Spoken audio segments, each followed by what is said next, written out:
¿Qué tal, gente? ¿Cómo les va? Bueno, espero que muy bien.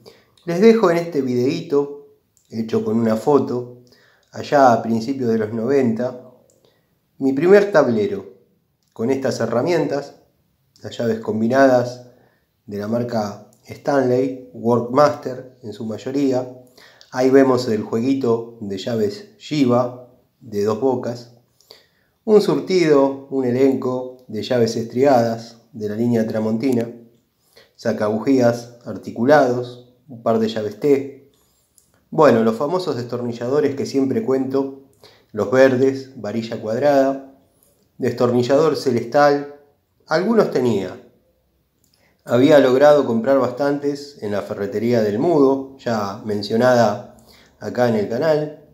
Bueno, abajo tenemos destornilladores más pequeños, entre ellos 5x75, 4x100, 4x125, en fin, algún surtidito de esos destornilladores. El buscapolo que he mencionado en algún video de la línea Celestal, la primer llave francesa Irega en 10 pulgadas que compré, 2 martillos bolita.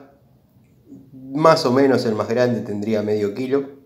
Bueno, y después medidas más chiquitas en martillos. Una tenaza, vamos a bajar un poquito el brillo. Un alicate de la marca Fimaco. Una pinza de la marca Shiba. Una pinza Monviso. 2 pinzas genéricas. Una Pico del Oro, bueno, genérica, muy parecida a la marca Cesa. Los alicates genéricos. La pincita de punta para 2T, como ya conté alguna vez. Y bueno, llaves francesas, llaves ajustables.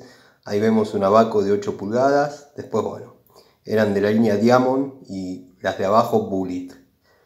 Así que nada, les dejo este pequeño video. Ya hoy calculo que volvemos a las charlitas.